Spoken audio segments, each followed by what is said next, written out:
Biz de aynı, her şey öyle bıraktığın gibi. Evet, hala düzeltmedim uyku düzenimi. Ne arayan var ne soran var senden sonra beni. Galiba bilememişim senin kıymetini. Ama Allah var, seni çok özledim. Daha dur anlatana, doluyor gözlerim. Yalanım yok, yalanım yok. Sensiz beni ben de sevmedim. Senden geçemiyorum ben hala, kusura bakma. Özledim ama söylemiyorum.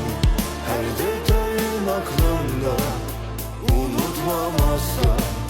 Çok içtim, önümü göremiyorum. Senden geçemiyorum ben hala.